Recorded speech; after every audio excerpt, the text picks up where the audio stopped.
right, today we're gonna have a special session here with some students in PAIRRD that have recently started working with our new ICM tier, and gonna give you guys a sneak peek here into our study session today, where they get the chance to ask some questions. We chat a little bit about how this new tier has helped them to sharpen their pre-flop game, and yeah, welcome guys.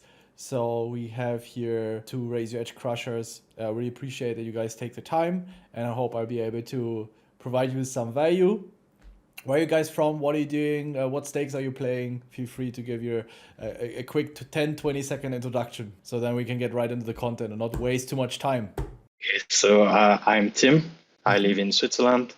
I work as a forensic toxicologist. Oh wow! And I now play low stakes up to $15 tournaments, and yeah, I try to evolve anytime I can. My name is Ujin. I actually work in the finance industry, work for a VC fund, banker by trade prior to that. Poker was just more of a casual hobby, but as I kind of transitioned to my new current role, I had a little bit more time, so wanted to pick up poker a little bit more robustly and discovered Raise Your Edge. And so that's kind of where I am. So in terms of stakes, it would be kind of between low to mid stakes is what I would say. Great. So I posted in our group that I'm looking for a few students who would be interested in submitting some hands questions that we can discuss, and also would like to know from you guys, what do you think about the ranges that you get access to, the video content? What would you say helped you the most, or how has it helped you the most? Yeah, for me, I think that it really makes more sense because when playing GPV ranges, like you have to make some call that I found marginal, especially playing low stakes. You say, okay, you're supposed to call this against 3-bets, and then you often find yourself in tricky situations. And I really like the fact that we're supposed to play a tighter range, but in a more aggressive way. That's really my first takeaway. Also, yeah, I stopped burning money with low pocket pairs and defending the big blind a bit tighter. Also, that's the main points, I would say. Yeah. Mm-hmm. Uchi, what about you? Yeah, it's very similar. What I found most useful is how different the ranges was, both as a pre-flop open raiser, but particularly the when you're facing an open. Mm-hmm. And it's one of the things I noticed, particularly as from low to, and as you kind of transition to some of the mid stakes, particularly in the bigger events like W Cube and Scoop, and you get to see some of these players who play kind of higher stake spots, I guess. And one of the things I noticed is how much more aggressive the tables were versus some of the low stakes tables. And it was very, sometimes it was very difficult to kind of adjust. And if you're unused to kind of reacting to how, some of these kind of aggression with 3-bets, sometimes you become a little bit more tighter just because you don't want to be kind of, be in that kind of uncomfortable situation. And actually one of the things, and you see some of these guys have an insanely high 3-bet stats between like 15-25%. And that's really what I kind of noticed a lot, where you have these kind of bipolar kind of way of playing. Yeah. And actually one of the things I noticed most interestingly was actually I saw you in one of our tables, and it was the way you played, which really kind of got me trying to really understand why it was so far different and deviating from kind of the rest of the population. Yeah. And actually looking at the ICM ranges really allowed me to kind of see that a lot, kind of justify and rationalize it. So it helped you also help you understanding better why we want to do certain things differently to what most people would do in chippy. Exactly. Okay. And how that's actually theory, as opposed to just somebody being kind of overly aggressive or having certain tendencies, but actually it's actually theory. Yeah. So that, but I obviously have some questions in terms of some of the adjustments that you may want to make, or how to approach certain situations. Sure. I mean, I guess you've seen the video content as well that is attached to the post, where I share more Yep. exploits and adjustments, right? But of course, there's so much more we can do, and I try to keep adding more and more videos. But I would say let's get right into it, and then I hope I'll be able to answer your questions that you might have. We have the King Jack suited here. Whose hand was it? Mine. Yours, Tim. All right. So you said it's a money bubble spot, right? Yeah. And yeah, you went for the open shove. What's your question in this spot? And also the purpose of the session is, of course, to take these spots, to be very practical, to teach you, to show you guys how you can utilize those ICM ranges that we have in PAIRRD. So yeah, currently it's closed. We have a waiting list that you can join. Chances are high we might not even announce it on social media or here on YouTube, because we already have a bunch of people on the waiting list, and we're gonna send them a notification first so they have a chance to join. And chances are high it might be full and we don't even need to announce it. And then we're going to be closing it up again. I think now we launched it like a month ago. I can't tell you yet when we're going to be opening up slots again. We really enjoy working with our students also in Discord, where we have an exclusive group where you can ask questions, and me and the coaches are trying to respond as much as possible. Yeah, so if you're really interested, I would recommend you join the waiting list, and then you also get notified first, and then you can join the program before anyone else. And now let's continue with the content. What's up here with the King Jack suited? Well, first I just checked the T-spot because I wasn't sure about my open shove, even though I thought it was kind of okay. But yeah, I was really surprised to see the difference between the cheaper EV regions and the ITM ones. Yeah. And also in terms of hand selection, like some of the combos were not, those who I would have selected by myself, like thinking about the spot, like more of suited aces. I mean, broadways and. I would actually, I can share my screen. So we're looking for a scenario where we are covering the 3 stacks, right? So it would be very much identical to this spot here, money bubble, where we are the big stack here with 50 big blinds in the cutoff. You have 35, but it's very similar. Like of course, you cannot enter or add every single scenario that might occur in the bubble, right? So we try to take similar spots to get an idea how to play it. And this already helps a lot. So we're in the cutoff here, and similar as here, we're effectively jamming 20 bigs, right? And we have 120 big blind stack behind. So let's have a look in how we're supposed to play that. So as you can see, you're supposed to do a lot of shoving, right? So did you see that spot? Yeah. So did you see it? You saw it, right? So were you surprised that we shoved that much? Would you have thought we should be jamming more? Yeah, I was really surprised that we shoved that much, especially the low suited kings, queens, jacks, all those hands. And also the one gappers, the suited one gappers, like 5-3 suited. I don't know if in practice you should really rejam them, but I was really surprised. Yeah.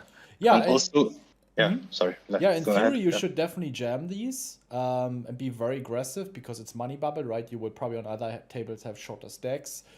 And what you always want to be doing is looking into the other stacks response. So let's say button, if we face an open jam here, where's the cutoff? But of course, on lower stakes, mid stakes, you always need to consider that people might make some weird calls. But actually, as you can see, he's supposed to still call quite wide.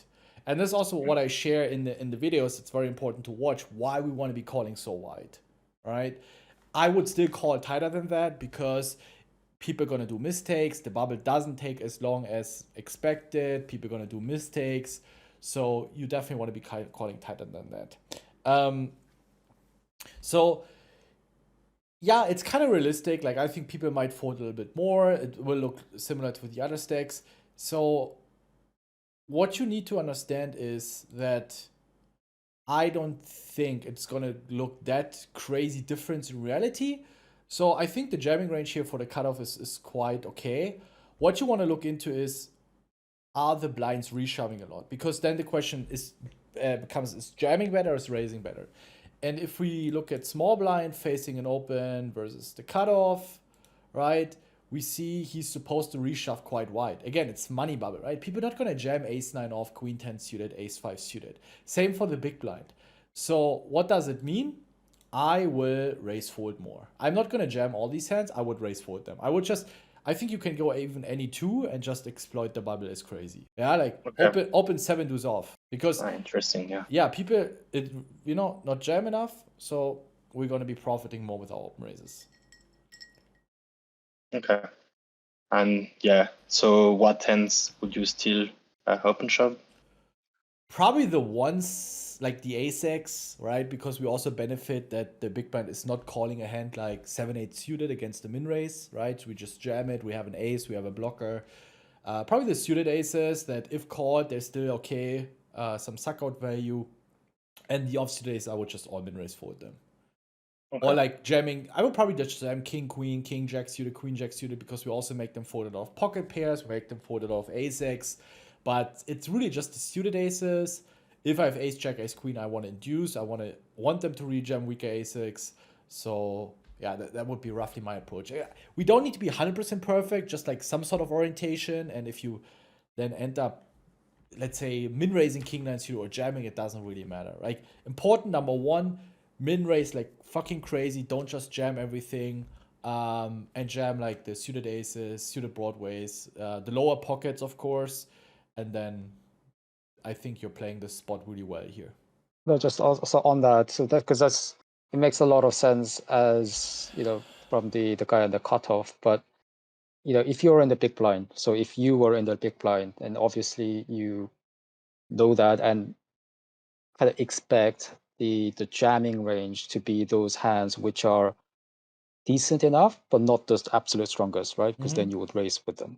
Yeah. So how would you then adjust the range? You could have already mentioned some of the kind of ace-9, ace-10 off, maybe you wouldn't call, but yeah, actually, because I actually have an example in my list as well, but I actually ended up calling ace-9 because and again, I was relatively short stack, so it was an easy decision, but you kind of say to yourself, actually, you know what, king high, right? Suited king high is kind of likely in that part of the range, and kind of the offsuit kind of low kicker aces is kind of part of a big part of that range, right? Mm-hmm. And therefore you start to adjust where actually you can start to call quite wide. Mm-hmm. Yeah. So I don't know how you think about that. And you can't really generalize it like you do, because it really depends. Like if there's 2-3 big blind stacks, you need to be tight as crazy. But if you're the short stack, there's not so much ICM pressure. You're supposed to call quite wide, even though it might be the bubble, because even if you survive the bubble, you might only have a few big blinds left. That's also really not the goal of ICM. So also, even under ICM pressure, when we have a situation, even if we have ace-9 off, and we know like he might be min-raising with ace-jack off and better to induce rejams, then he's giving all the weaker ace-x, even king against king-3 suited, we do well, we dominate off like 9x, queen-9, jack-9, etc. Then we call, right? So that's absolutely, like, if you know that people are going to be shoving a lot of weaker ace-x in the suited king-x, then you need to adjust and like not just call ace-queen and better, you start calling ace-jack, ace-10, ace-9. Yeah. Does it answer your question? Yeah. Right, in your particular example, you say you were short stack, like, it's hard for me to answer that very example. It might even be that like, there's... Yeah, though it's like 17, 18 bigs, I think, if I remember correctly. But the point is that even with 17 big blinds, because very often people just jam ace deuce to ace 9, maybe ace 10, like all the pocket pairs, some like 10, 9, 9, 8 suited, and then we can snap it off with ace 9 off. Just little thing on this spot again, and then I think it's okay. If we change, because there is also another example in the ranges where we have 25 big blinds instead of 50. And I was quite surprised to see that we still, even with the 5 big blinds difference, if we just have 5 big blind, we lose the spot, we still jam a lot. We still play aggressively. So this was interesting to see. I think from the feedback I've received that most people actually are surprised, even as a mid stack, how often we're actually still aggressive on the bubble. Right? So a lot to learn, of course. Let's go on the next spot. You have here chip lead advantage of his stack. What do you what stage of the tournament is it? Is it money bubble? Is it like halfway through it? This one, but I wanted to discuss the spot in general, but this one is on final table. It's just that this final table, okay. Yeah, but I because I really didn't know how to react when a chip leader was aggressing a lot, and I was letting him do, like, this guy was opening like crazy, like any two, and 3-betting also a lot, and I didn't know how to respond. Like in the past, I would have just let my ego and I've tried to 4-bet really aggressively, but this time I didn't know how to play it, and I just overfold, I guess. I think this fine is his hand. It's better to have ace-5, right? Like here, you already exploiting him if you are open a bit tighter, and if you have it like ace-5 suited or even ace-9 off, like it's just having an ace, you just 4-bet jam. It's okay. It's a valid strategy to be aggressive with 4-bet all-ins, even though there's a crazy amount of short stakes. Like if you're really certain he's over 3-betting. So the thing is, we're also going to be adding, like right now, we have the large field and small field ranges, money bubble, right? That is also really hard to study. I mean, this is the easiest to study because you only have 8, 9, 10 stacks. You put them in HRC, you can run it by yourself, an hour or two, and you have the results. The ranges you have right now took us days, if not even weeks to run, because you have 200 players left with ICM, with post-flop consideration, so we get accurate pre-flop ranges. It takes fucking forever, right? So this is not, everyone has set up the computer, the knowledge how to set it up with all the scripts. So of course it takes longer. Here you take HRC, you put in the stacks, you can even put like, oh, he 3-bets like this and that, and like in 1 hour you have the results. So, but we're also going to be adding final table spots as well.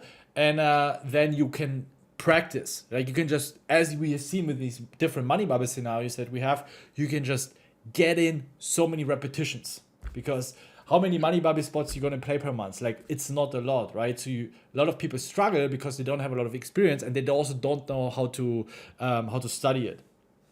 And with final table, it's a little bit easier. But this is, with a bit of patience, I would advise everyone to go through ICM spots, final tables by yourself. And then you will see, all right, he needs to be so aggressive in order for me to 4-bet jam 5s. In general, when his calling range here, when he's 3-betting ace king, ace queen, then it's good to jam also pocket pairs, because in case he calls, we still have a coin flip. Let's say this is like a high pressure ICM situation. Let's say for both of you, let's say you both have 50 big blinds and you have a bunch of short stacks. Technically, he's never supposed to 3-bet call with ace king or ace queen. Then jamming 5s would be terrible, because if called, you're going to be running into queens, kings, aces, right? So you want to have, then it's even better to jam ace-5. You just really want to have this blocker, and in case he has kings, you have 3 outs instead of 2. All better than having pocket 5s. That's the core principle. But here, with your stack, with a bounty, you can easily 3-bet call ace-king, ace-queen, and it's a lot of combinations, right? So I'm fine here with jamming 5s, 6s, 7s if you feel like he's overdoing it. Because also what most people do wrong on final tables is neglecting the bounty. You have two types of people: the one who are overvaluing the bounty price pools and the ones who are underestimating it. So there's still a bit of an incentive for us to, as a mid stack, to not completely blind down, because then we have no real shot to win all the other bounties. Here in your situation, you actually have a bunch of short stacks, so I would be a little bit more careful, because he is supposed to go crazy. He is supposed to go nuts. If we take this spot, again, ICM pressure, very often you can also practice with money bubble spots. What you can do is, you just, let's say, let's go back and take a high pressure ICM spot. So ICM small field, and we take a situation where, let's say, money bubble. Yeah, this one is actually pretty good. So we have the big stack here, the 50 big blind stack, cutoff versus hijack. So he faces an open versus hijack. So you see here, he is an ICM. So hijack opens 25 big blinds, right? He is the guy with a big stack on the bubble, money bubble, pure money bubble. He's supposed to go fucking mental. Like, it's not that he's exploiting you or like trying to run over you. No, that's his ideal strategy, right? So like, and once you know that, you're like, all right, That's cool, right? That's the right way to play it. Because most people say, oh, he 3-bet me with queen 9 off. He 3-bet me with a6 off. He's doing it. He's exploiting me. And that's where a lot of people start tilting because they think it's something personal. No, it's not. This is just, of course, it's not your specific example, but his strategy will look quite identical in your spot. You have 3 short stacks. There's massive ICM pressure. I wouldn't be surprised if he's supposed to 3-bet king 7 off, right? Of course, him being so aggressive also allows you to be counter-aggressive, right? If we look into hijack here, facing a 3-bet, facing a 3-bet, right? He jams king 10. Like basically, he plays all-in or fold strategy. That's why like ICM, like in optimal theory, it's like, all right, he's throwing out, so we jam a lot. And you see that here, right? Once you see it, I think it gives a lot of confidence. It's not because I understand what you just said. You said like, right, your ego, you started 4-bit jamming a lot because what most people then intuitively do is, I don't want to get pushed around. But you're not being pushed around. You're just facing someone who plays solid poker. That's solid poker, being so aggressive. That's poker where you play your stack. Exactly, but then I have a kind of a plan to fight back, but in a proper way. And that's what I found great, yeah. Yeah, but you see actually, I think most are not even that aggressive. And when we see here that pocket 5s is already basically very marginal because, and it's only marginal, like slightly plus EV, considering that our opponent is 3-betting a7 off, queen 6 suited with such a high frequency. And if we just reduce a little bit, pocket 5s becomes a huge punt, right? So you need to be very careful. You need to be very confident in understanding that my opponent is really that aggressive. I think, to be honest, the big stack play is actually the other thing that was really surprising, how wide and how aggressive you can be with a bigger stack in that high pressure situation. Yeah. But I guess the response. So they 3-bet a lot, and it's an optimal part of their strategy. Now for the pre-flop raiser. Obviously here, the ICM ranges, this is a consistent theme. It's either you go very aggressive, right? You go all in or fold. Yeah. But actually, if you think about the population, I think the core range is a little bit wider than what the optimal ICM range says, right? That is, listen, let me interrupt you. That is very important. That's the thought process. You need to, this questioning, all right, does it make sense? Do I want to deviate? It might be standard for you or normal, but like most of people just look at the ranges and want to copy paste them. All of the ranges are like some sort of approximation. Like they're not 100% accurate. So the moment someone starts deviating, the moment you think they're not 3-betting so much, it's like, then you want to jam less, then you call more, right? This is a very important thought process and very important to question those ranges as well. Because I think, as you say, it impacts both people's ranges quite a lot, and it should really impact the post-flop even more, right? And I know you mentioned this as part of the videos as well, but it's one of the things, maybe you can touch upon this a little bit, maybe in this hand or something else, but because if you suddenly say, actually, you know what, they actually are going to call some of these more reasonable hands that they can jam with on the theory. Yeah. And as the 3-better, you end up playing more spots, right? Post flop than you would otherwise kind of expect. Yeah. And sometimes if you have some certain bluff hands, I don't know, like ace-x suited or king jack, king 10. Yeah. You get into some of these spots where you just don't want to be. And so I kind of wondered how you, again, your thought process, how you kind of approach such a situation. Maybe we can use one of the example hands here as well, but maybe it's just a couple Come to the point. Give me a question, dude. Give me a question. Like, what is your question? Yeah. So okay, fine. So if you have a, for example, a UTG, open. I have ace queen off. Okay. Now in the past, it's a hand that I would have just folded, or at best called, against a 3-bet. Against this open. You would have folded ace queen off now, against an open raise. What do you mean?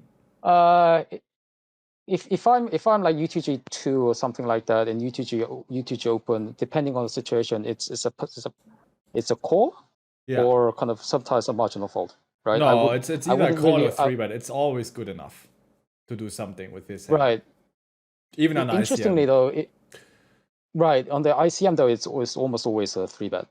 Yeah, but even if it's an ICM, where we want to play the most aware of the situation and considering the pressure of ICM, that means that in any other scenario, we can also play it. Like, I don't know which scenario you're thinking of where you might want to fold ace queen off. It's more kind of in a, I guess, in the past, before some of these kind of ICM considerations where I've been able to kind of see some of these ranges, I felt I was a little bit more tighter and more risk averse in those type of situations, right? Yeah, but at some point, certain hands just get too strong to fold, right? If let's say I take this 1,000 runner field here, 50% are left, and we put ourselves in UTG2, face and open with UTG, we see that ace queen off here, just not considering any ICM pressure as of now. It becomes the first hand that is 100% frequency. There's for sure certain ways we forward, but we see also an ICM here. It's always a 3-bet, right? Yeah, it's 100%. And I think if we look at this situation here, it's like we have so many players left to act. We just want to knock out equity, right? And another gun is still calling king queen suited, ace jack suited. So ace queen off is like ace queen off for me. 25, 30, 35, 40 big blinds. 25, I might start just jamming it. Is where I always 3-bet fold here in this position. It's just this perfect hand. It doesn't want to play multi-way. If he jams, okay, we might flip against jacks, but we still can't call it off if you're somewhat thoughtful of your own edge and future game. It would just be gambling to me if you want to 3-bet call ace queen off. So I just play it as a somewhat bluff / protection / thin value. You know, that's like... Right. But folding is not good. No, makes a lot of sense. I guess I'll just kind of explain that, and I'll go to the question in a second, just give you the exact scenario with the question. But the reason, that's exactly one of the reasons why you get uncomfortable, because of the number of people behind. And you can get into a situation where you do play multi-way, which you don't want to do with an offsuit. You don't, and then you're playing against a UTG range, which is arguably stronger, right? And so you get into a spot where if you're like 20 bigs and you're kind of close to the money bubble, sometimes you just don't want to get into that situation, which is where the 3-bet and fold strategy makes it arguably simpler.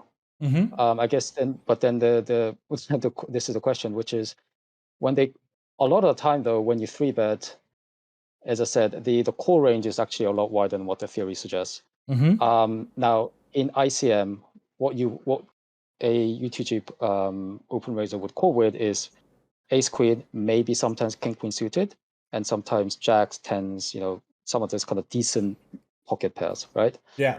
I think chip EV range, I think that extends to like ace jack. You can sometimes, some frequency king jack suited, some other decent like jack 10, queen jack suited type of hands as well, right? And it's sometimes difficult for me as I try to kind of implement some of these 3-bet or fold strategy, when they call, how much credit I should really kind of give them in terms of, some of these suited but not like made hands. So you basically struggle when you 3-bet under ICM where you're supposed to make aggressive and they call because they're not supposed to call. And they have these like... exactly. Okay, so they have these... And the board blanks, right? So let's say I have ace queen off, but it's like, some low and middling cards in the flop. What kind of hands are you signing? Like, what were the typical for these kind of scenarios? What do you think? What kind of hands they usually have? So if I felt that they were calling a little bit wider, just shoot some hands. Just give me some hands. Yeah. Don't try to overcomplicate. In poker, it's important that you think effectively. All right, that you only have a few seconds. You can't sit there and dwell for 5 minutes. All right. So this scenario, ace queen suited. What else? Ace queen suited, ace jack suited. Okay. King queen suited, king jack suited, and maybe ace queen off. Maybe king queen off. Okay, doesn't matter. Maybe not, and then maybe pocket pairs.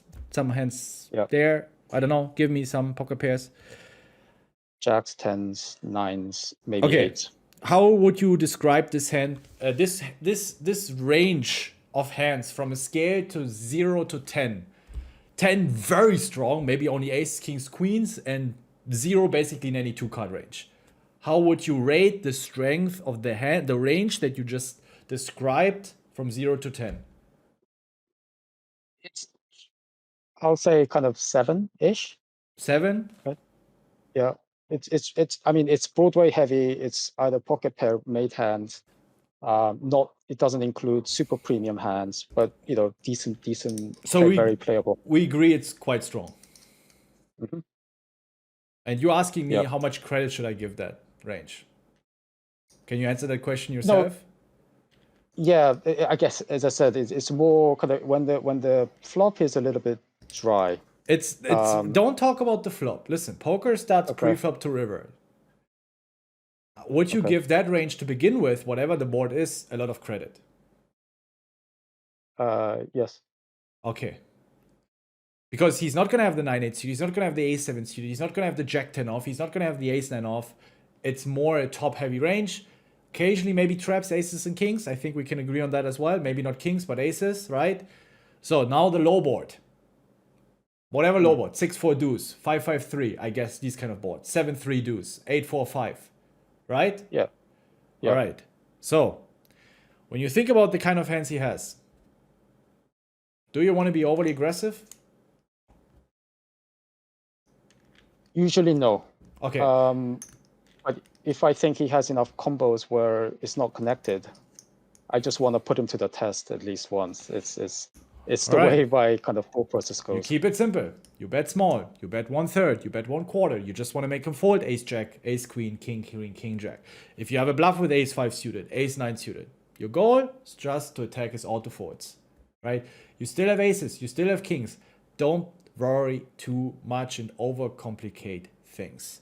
Once he calls, you're careful. I mean, you usually just invest another 3, 4, 5 big blinds for your c-bet, depending on the size of the pot and your 3-bet sizing. All right? That's how you want to approach it. Low boards, all right. I would be more worried about the queen high board, because then his king queen hits, his ace queen hits, his jacks and tens can call at least once. That's typically like king high, queen high is where I would be super careful. All right? Does also hit our range well, but we're gonna have ace 5 suited, ace 10 off, maybe it's a 3 or ace jack, depends on the positions. And especially on the ICM, his calling range becomes more towards the Broadway heavy. So you should be more careful about the Broadway heavy, because against the small sizing, they're also going to be calling the underpairs at least once. So usually on the ICM, the money you make is from applying pressure pre-flop to attack wide ranges. That's what you need to understand. That's like if you take a box of money and you want to grab it, 90% of the money comes from you printing pre-flop by applying pressure, leveraging your stack size, maybe making some exploits because someone is weak, etc. Once they call, like that's the point. You should give it a lot of credit and you should be very careful. Maybe the c-bet, of course, attacks some auto folds, a quarter pot, a third pot max.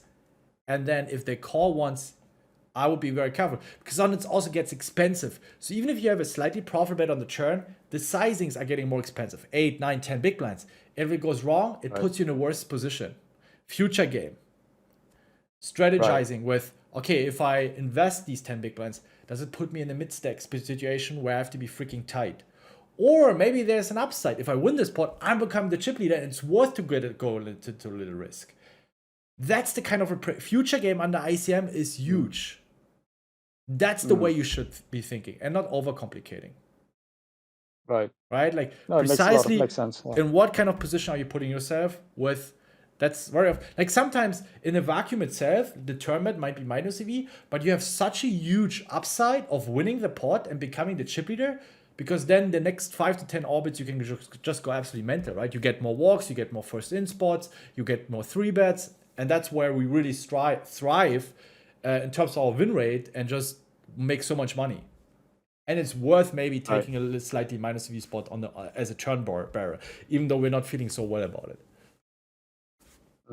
Makes sense.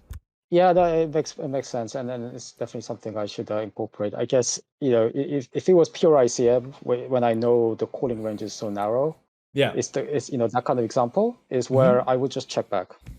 Yeah. No, like not even thinking about it.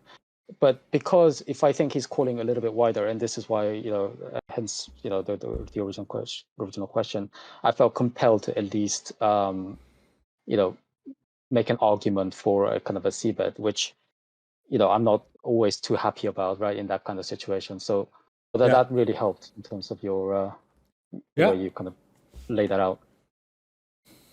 I mean, my thought process always focused on where, like, how and where can I make the most money out of my situation. That's it, right?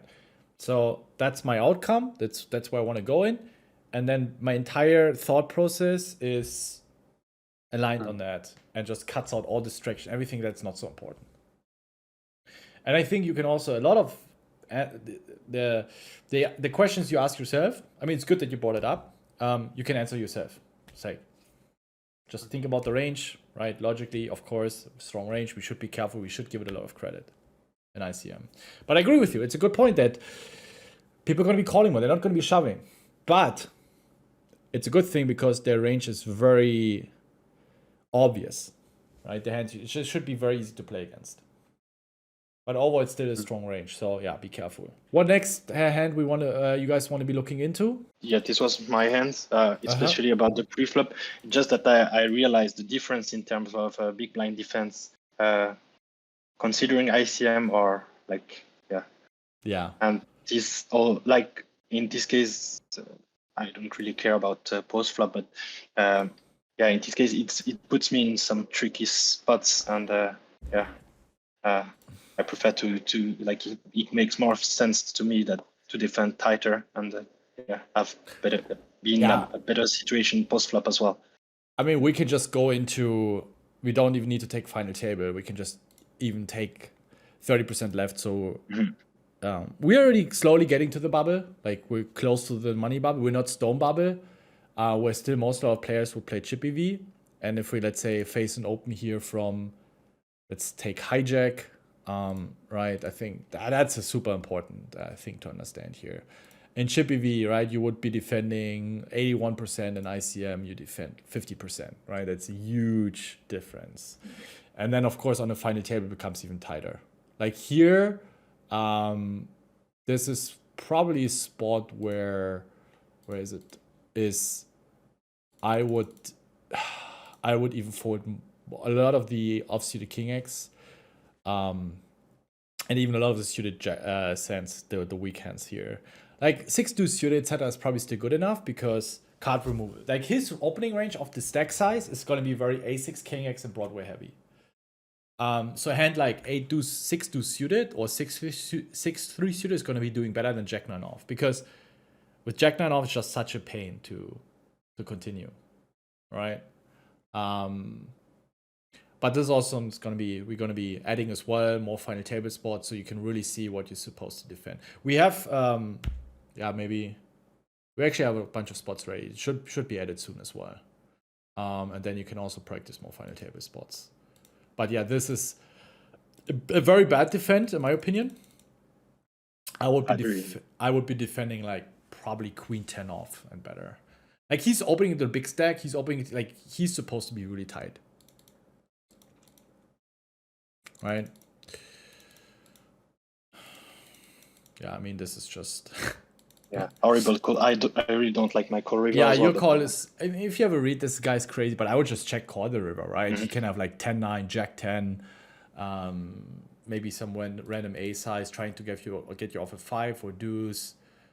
I would... Because you don't want to use this. The thing is, like, you can have ace jack off, ace 10 off with one spade, you know, it's like, or pocket nines with one spade, and then you don't really want to induce a jam here, which you did, and I also really don't like your call. Like, this just never bet this on the river, and also then don't call it off, even though you were right in the situation. Yeah. I was trying to thin value some aces high or something like this, but I agree, like, I really don't like how I played the hand. Yeah. All right, next hand? Or Any other questions? Can I just, again, this is a bit of a kind of random question. So post the money bubble, kind of, as you think about the range, I kind of try to gravitate towards kind of the 30% left range as a proxy from the kind of once the bubble bursts down to the later stage. Yeah, But I mean, make sure to go into either small field, midfield, or large field. Depends, right? It varies, because large field post bubble, it's almost going back to, like, it's going closer to chippy since the next page jump is so far away, right? So that is very important. Your approach is good, but again, just make it depending on which field you're playing. And also, we're also going to be adding like post money bubble spots as well.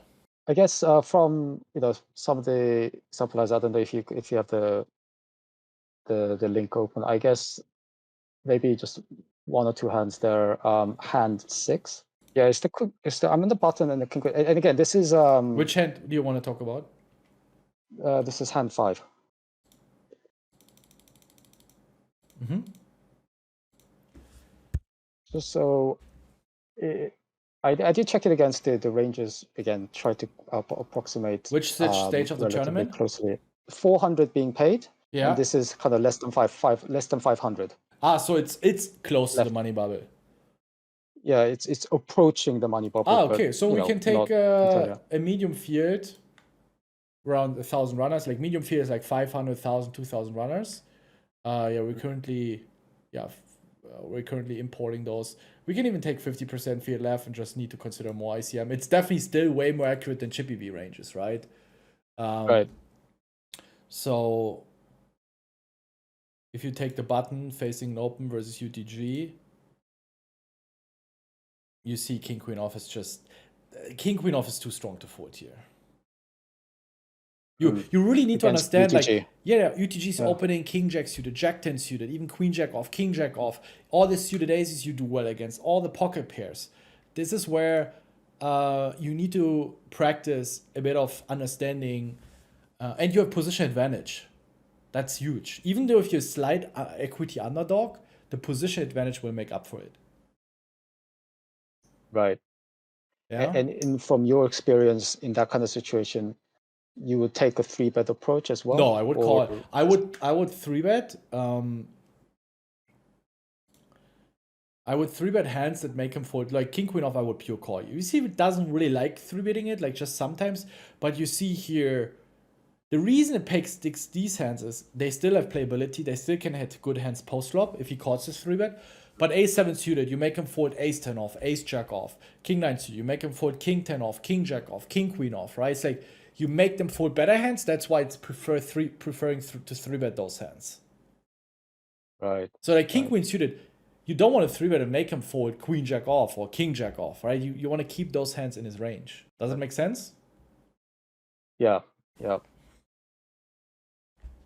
we just have a look at the GPV ranges in terms of what combo we use to 3-bet? It's in chippy V. It's quite similar. It's like we just play a much wider range because there's no ICM. But especially in position, you will see that quite often. This kind of concept. But we use more blockers in ICM situation and less suited connectors. Yeah, you see that here. It's like, apart from the 4-5 suited, there aren't really any suited connectors at all. All right, guys. Then last chance to ask one more question. If not, then, I mean, we are in the chat. I'm probably going to be doing this again. If you guys want to join again, we have the channel, right? So you can always post there if you have follow-up questions. And appreciated it that you guys took the time to prepare everything. That was really well prepared, so we could get right into it. I can tell you, it's not always like this in coaching sessions. Sometimes the students come unprepared, and this makes me freaking tilting. So, yeah. I hope you got some additional value in that session. I also, again, thank you for taking the time. And I hope you guys will be able to crush with those ranges. And keep in mind, guys, that when you see the impact of ICM in even the earlier stages and middle stage of the tournament, it also applies for post-flop. So whenever you're in a huge bluff catcher situation, you can just fold because you know it's marginal. When it's marginal, according to your understanding in Chippy V, it's gonna be fold in tournament poker, right? And it's gonna be having more deep runs, protecting your stack more often, and ultimately making more money. Yeah, that's one thing I really wanted to add, because I've been struggling because I just overcalled too much, thinking I might bluff, and especially in low stake it makes even less sense. And that's really something that you told us, and that changed my perspective of the game. So thank you for this session, and thank you for your great content. It was great. Tim and Wachin is it correctly pronounced? Yeah, that's great. And thank you very much for your time here. No, my pleasure. I think the ICM section here is a great feature. So thank you for that, and hopefully you keep adding great content. It's still closed, so nobody else can join. So you guys should make use of it, and as long as we not open it up, like you guys are you're just one of the 100 guys that are currently getting a massive edge out of it.